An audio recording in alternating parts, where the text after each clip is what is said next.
귀한 찬양 감사합니다. 옛날 동해바다에 700살 나이를 먹은 멸치가 한 마리 살았습니다. 꿈이라고는 한 번도 꾸어보지 않았더니 멸치가 하루는 꿈을 꾸었습니다. 하도 신기해서 병어, 꼴뚜기, 메기를 불러가지고 꿈풀이를 부탁을 합니다. 그랬더니 이 새 고기가 우리는 꿈풀이를 잘 못합니다. 서해바다 가면 망둥이라고 있는데 그 선생님이 꿈풀이를 잘 하십니다.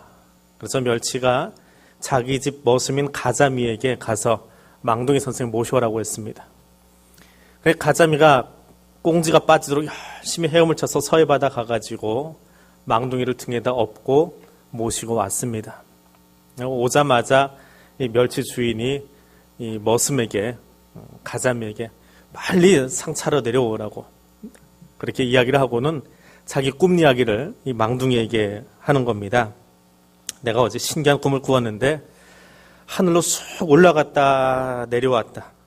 열놈이 나를 메고 어디론가 가더니 갑자기 흰눈이 펄펄 내리다가 추웠다가 더웠다가 하더니 붉은 고기로 꼴딱 넘어갔습니다 하고 이야기를 합니다.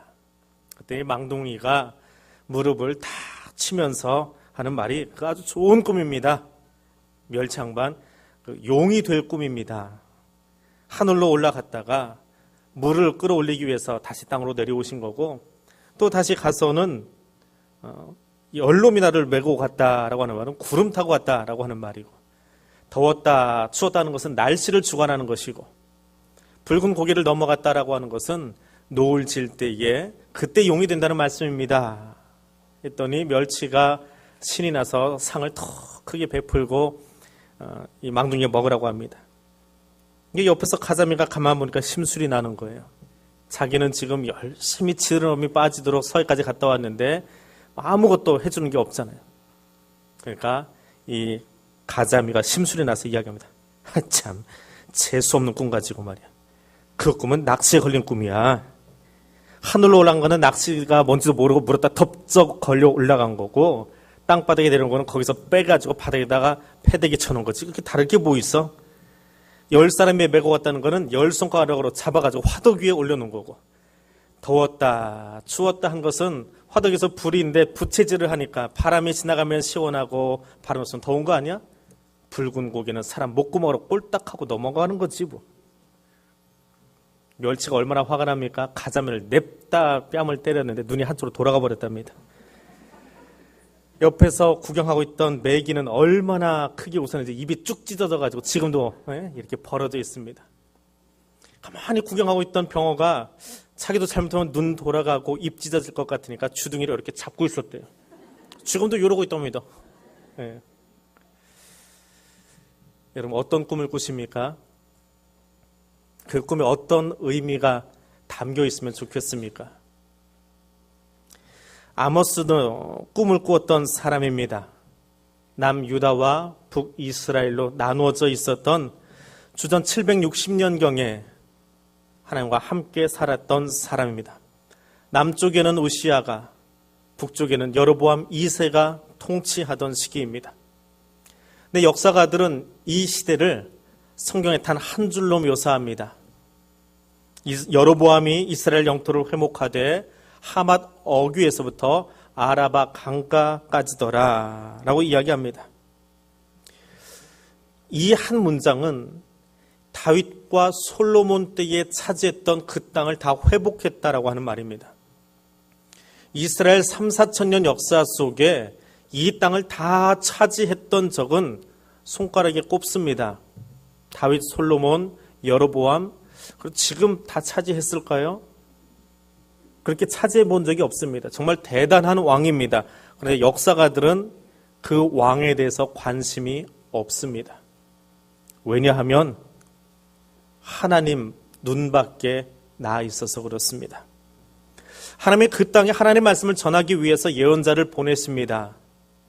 누구를 보내셨습니까?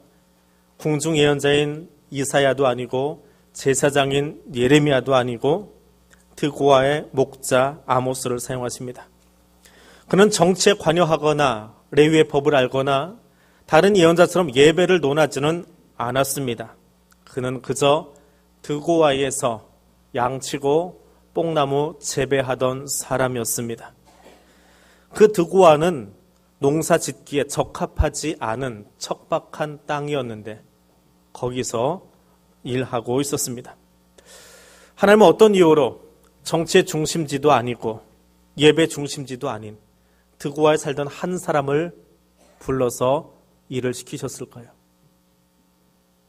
그 이유는 아모스가 드고아 사람이기 때문에 그렇습니다. 유다 왕 우시아와 이스라엘 왕 여로보암 때에 드고아에 있는 여러 목자들 가운데 아모스에게 하나님의 말씀이 임했다라고 아모스 1장은 적고 있습니다. 많은 목자가 있는데 하필이면 아모스입니다. 아모스가 어떤 사람입니까? 아모스가 북쪽 베델에 가서 말씀을 전할 때에 베델의 종교 지도자인 아마샤가, 제사장인 아마샤가 아모스에게 퉁퉁거리면서 이야기합니다. 너 유다 땅으로 돌아가서 거기서 떡 먹고 예언이나 해라 하고 이야기를 합니다. 아모스가 이렇게 대답합니다. 나는 선지자도 아니고 선지자 아들도 아닙니다. 나는 목자이고 뽕나무 재배하는 사람입니다. 라고 7장에서 소개합니다. 개역 성경에서는 나는 뽕나무를 배양하는 사람입니다. 라고 이야기를 합니다. 이 아모스의 소개는 어떤 의미가 담겨 있을까요? 자료를 보다 보니까 시중에 나와있는 열린다 성경이라고 하는 책이 하나 있습니다. 유모세 목사님이 쓴 건데 거기 식물편에 보면 이 뽕나무에 대해서 이런 간단한 설명이 하나 나와 있습니다. 이스라엘 사람들은 아브라함 때부터 목축하던 사람입니다. 양치던 사람들입니다. 애굽에 내려갔을 때에도 양을 치고 살았습니다. 근데 양치는 일은 농사 짓는 사람들에게는 천한 직업으로 분류를 합니다. 그래서 애굽의 중심지가 아니라 고센 땅으로 밀려나서 거기서 살게 되지요. 근데 그들에게는 행복입니다. 왜냐하면 물도 많고 퇴적충도 많고 풀도 많아서 양들이 먹고 자랄 수 있었기 때문에 그렇습니다. 광야 40년을 지난 다음에 그들이 가나안에 정착을 하게 되어집니다. 정착 생활을 시작하면서 농경 문화가 그들 안에 들어옵니다. 그런데 이 양치는 일은 버리지 않습니다. 꾸준히 그들의 조상들이 했던 양치는 일을 계속해서 가져가는 사람들이 있었습니다. 근데 문제는 농경지는 부족하고 사람들은 점점 많아지고 그래서 이 목자들이 양치는 사람들이 밖으로 자꾸 몰려납니다. 지금도 이스라엘에 가면 광야에 텐트 치고 사는 베두민족들이 아직도 현존합니다. 우리에게는 양이라고 하는 것이 친근한, 성경을 읽다 보니까 친근한지 모르겠지만 이스라엘 사회 속에서는 천한 직업으로 여겨집니다. 더군다나 건기와 우기가 너무 뚜렷하다 보니까 우기에는 풀이 많아서 여기저기 돌아다니지만 건기가 되어지면 먹을 수 있는 풀은 농장 외에는 없습니다. 그래서 예수님 오시기 300년 전에는 이 목자들이 양을 데리고 이동할 때에 우리처럼 신장로, 대로가 있는 것이 아니라 밭 사이에 사람들이 밟고 지나가는 길이 곧 길이 되어집니다. 근데 거기에 양을 몰고 지나갈 때에 양 주둥이를 이렇게 묶어놓고 지나가야만. 왜냐하면 옆을 두리번거려서 따먹을까 봐. 만약에 이게 풀어진 양이 보이면 엄청난 양의 벌금을 부과했다고 합니다. 그만큼 농부들과 목자들이 반목하고 있었습니다. 그런데 아모스는 두 가지를 다 하고 있어요. 왜? 건기에 자기 양에게 먹일 것이 없으니까 투잡하는 거예요.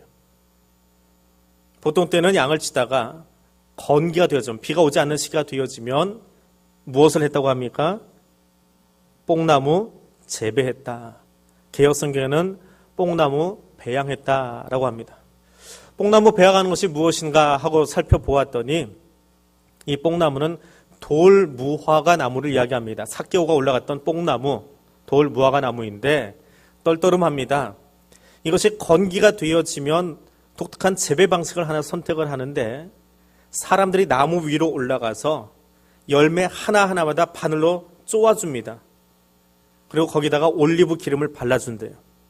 그럼 올리브 기름이 스며들면서 그 건게 뜨거운 햇빛을 받으면 이 안에 맛이 들기 시작한답니다.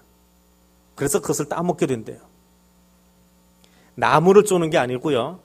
열매를 하나 쪼고 있는데 얼마나 힘이 들까요? 그 대가가 무엇이냐 하면 그때가 밀을 수확한 직후입니다. 밀 수확하면 밑에 뭐가 남아요? 이삭은 다 가져갔지요. 밑둥이 남아요. 쓸데없는 밑둥. 근데 이거는 누군가 치워줘야 되는데 누가 있어요? 양들이 가서 먹어주는 거예요. 그러니까 양들이 먹으면서 다 치워버리는 거지요. 일석이조 아닙니까? 주인은 가서 이거 열매 쪼고 있고 양들은 가서 그거 먹습니다. 근데 양들이 먹으면 뭐 해야 돼요? 응아해야 되잖아요. 그 응아가 좋은 퇴비가 되는 거예요.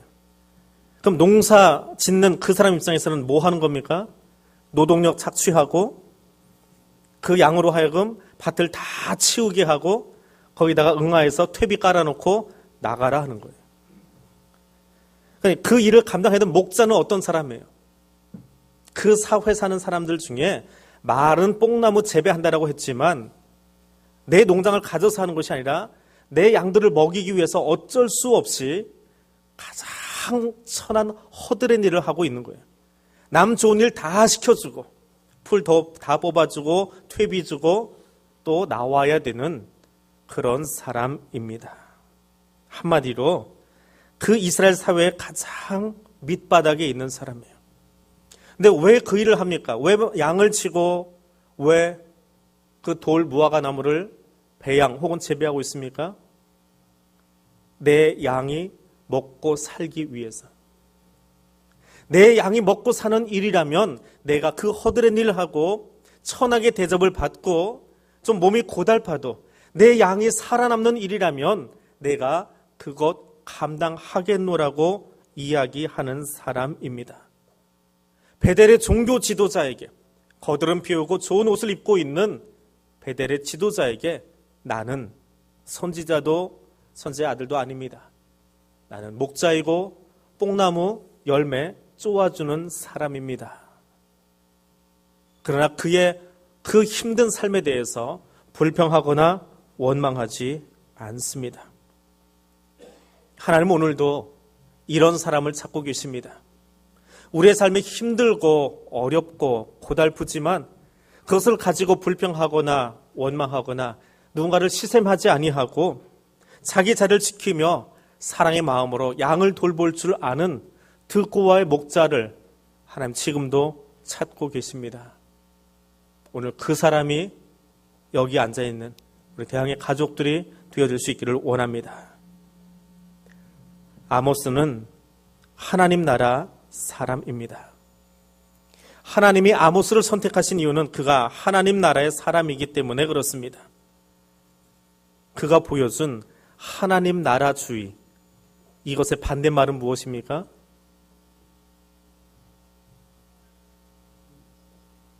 하나님 나라의 반대말은 내 나라주의예요.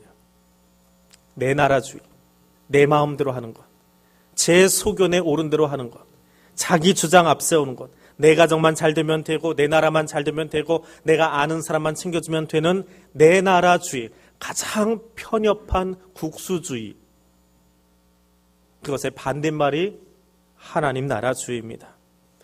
하나님께 소명받은 아모스는 국가의 경계까지도 뛰어넘은 사람입니다. 아모스는 원래 유다 사람입니다. 그가 생업의 터전으로 삼고 있던 드고아라고 하는 곳은 예루살렘에서도 남쪽으로 한참 내려가야 하는 변방 지역의 척박한 땅입니다. 국가로부터 어떤 혜택도 받아보지 못했습니다. 직업은 고작해야 별 볼 일 없는 양치는 일하고 남의 집 허드렛 일 해주는 일밖에 하지 못했습니다. 그런데 자기 나라도 아니고 북왕국 이스라엘에 가서 하나님의 말씀을 전했습니다. 남북이 나누어진 이후에 이스라엘과 유다는 이방보다도 못한, 이방 나라보다 못한 왼수지간처럼 살았습니다. 늘 전쟁이 일어나고 늘 반목하고 싸우고 있었던 그런 나라입니다. 그런데 그런 북쪽 이스라엘을 향해서 아모스는 자기 생업 내려놓고 올라가서 말씀을 전했습니다. 하나님은 주변 환경 따지고 상황 따지는 그 사람 쓰지 않으십니다. 주어진 환경을 탓하거나 내가 지금 앉아있는 그 문화가 넉넉해서 거기 주저앉아 있는 사람, 이스라엘과 유다의 지도자 쓰지 않으셨습니다. 부강한 나라를 이룬 북이스라엘이나 여로보암을 쓰지 않으셨습니다. 왜요? 그들을 사용하면 그들의 메시지는 늘 누군가를 핀잔하고 나무라고 정죄하는 것으로 끝나기 때문에 그렇습니다. 아모스에게 있어서 유다는, 아모스에게 있어서 이스라엘은 둘 다 하나님의 나라입니다. 하나님의 관심이 머무는 곳입니다. 책망하지만 더불어 회복되어야 할 하나님의 땅임을 아는 사람입니다. 건기가 되어지면 풀이 없어서 내 양들을 위해서 힘겨운 시기도 마다하지 않을 수 있는, 영적인 기근이 가득한 북이스라엘을 바라보면 눈물로 생업을 놓고라도 뛰어 올라갈 수밖에 없는 그 마음 말입니다. 지금 보이는 것은 불법한 일이고 지금 내 눈앞에 펼쳐진 것은 타락한 세상이지만 그것을 향해서 정죄하고 비난만 하는 것이 아니라 하나님의 새로운 질서를 기도하며 바라볼 줄 아는 사람, 하나님이 그 눈을 뜬 사람을 불러서 북이스라엘로 보냈던 것입니다. 드고아의 목자이면서 하나님 나라 사상을 가지고 있는 아모스를 쓰셨습니다. 구원받은 성도가 기도한다라고 하는 것은 그가 가정을 위해서 기도할 때에 그 가정을 더 이상 내 주권 아래, 내 손 안에 두는 것이 아니라 하나님의 주권 아래로 옮겨놓는 일입니다. 내가 교회를 위해서 기도하는 것은 이것은 내 교회여 내 마음대로 내 뜻대로 움직이는 것이 아니라 이것이 하나님의 교회임을 인정하고 하나님께로 옮겨놓는 겁니다. 하나님이 통치하십시오. 하나님이 간섭하십시오. 그때에 그 가정이, 그 교회가, 그 민족이 거룩한 처소가 되어지고 하나님의 나라가 되어집니다. 아모스는 북쪽에 올라가서 국정에 관여하려고 하는 것 아닙니다. 그 땅이 하나님의 거룩한 땅 되기를 원하여서 하나님의 꿈을 가지고 말씀을 선포한 것입니다. 하나님 지금도 동일하게 이 땅을 바라보고 계십니다. 가정을 향해서, 교회를 향해서, 이 민족을 향해서 하나님이 가지고 계신 하나님의 뜻이 무엇인지를 알고 그 뜻 아래로 나의 가정과 내가 속한 교회와 내가 사는 나라를 맡겨 놓을 줄 아는 그 종을 찾고 계십니다. 오늘 그 하나님의 계획에 붙들려 쓰임받을 수 있는 성도들 되어지시기를 바랍니다. 세 번째로 아모스는 하나님의 구상을 선포한 사람입니다.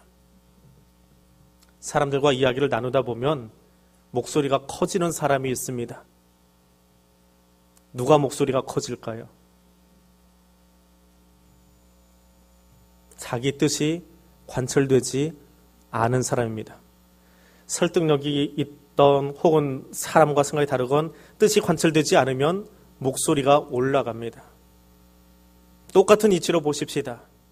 하나님이 이 땅을 바라보시면 잔잔하게 이야기하실 만합니까? 에덴 이후로 이 땅의 사람들이 과연 하나님의 뜻대로 이 땅을 살아가고 있습니까? 그러하다면 죄인들이 살아가는 이 땅을 바라보면서 하나님의 목소리는 어떠할까요? 얼마나 그분의 목소리의 톤이 올라가고 얼마나 그분이 흥분하고 얼마나 안타까운 마음으로 이 땅을 향하여 말씀하고 계실까요? 하나님의 뜻이 무엇인데요? 아모스 5장에 보니까 정의가 물같이 공의가 마르지 않은 강물같이 흐르는 세상에 나의 나라, 나의 세상이라고 아모스를 통해서 이야기하십니다. 그런데 이스라엘은 그렇게 살지 않았습니다.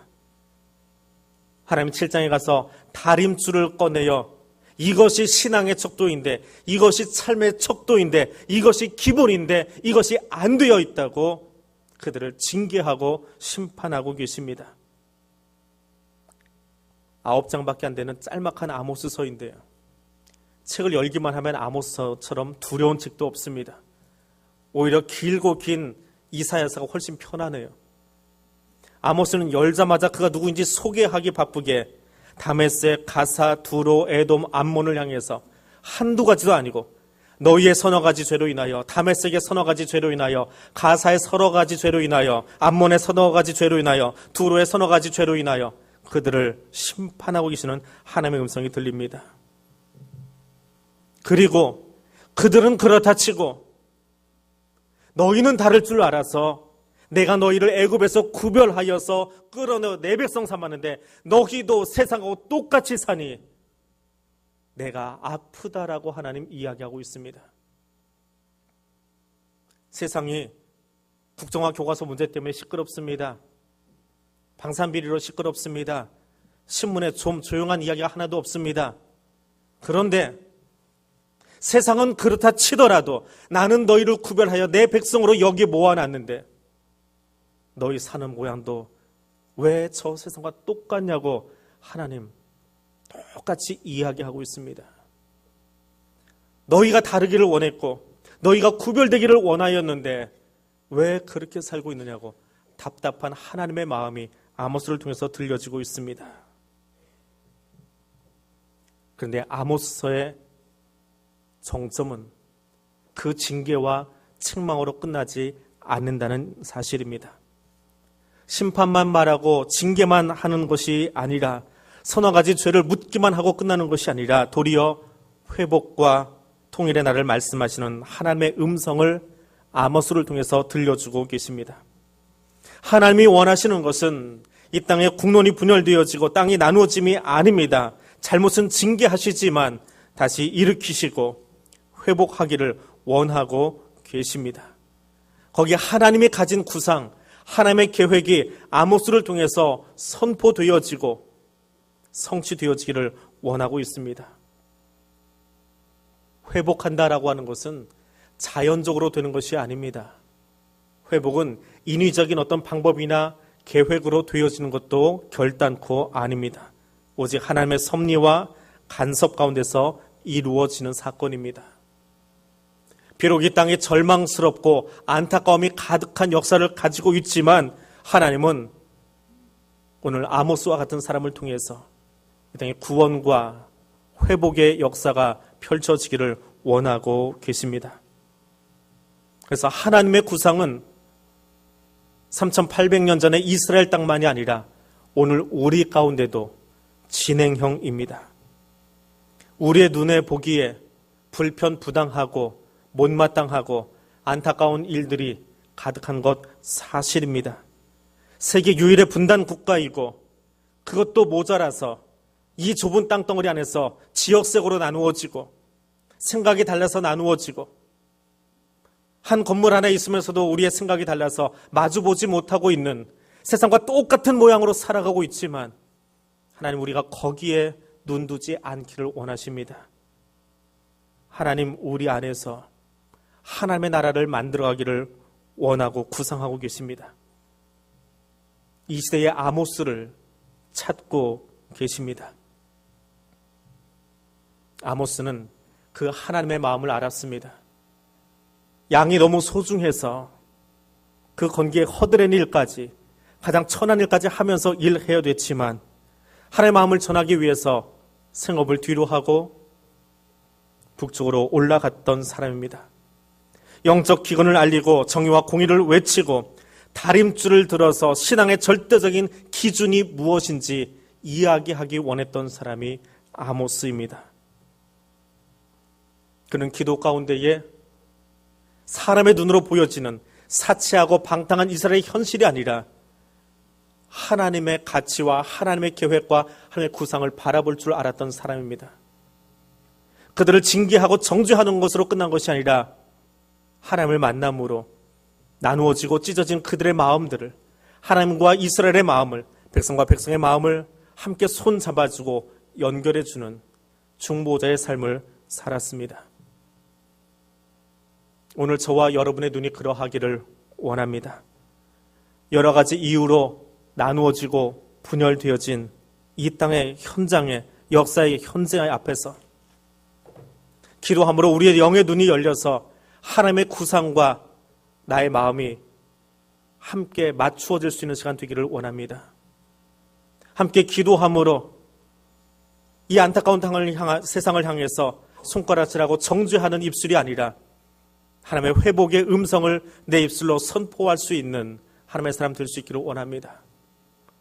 안타까운 현장을 향해서 손가락질하는 자가 아니라 손을 뻗어서 나눠진 두 무리들을, 나눠진 남과 북을, 나눠진 사람들을 양손에 부여잡고 그를 끌어당겨 하나님 안에서 하나로 만들어줄 수 있는, 사랑의 줄로 메어줄 수 있는 이 시대의 드고아의 목자들 아모스를 되어지기를 주님의 이름으로 부탁드립니다. 기도하겠습니다.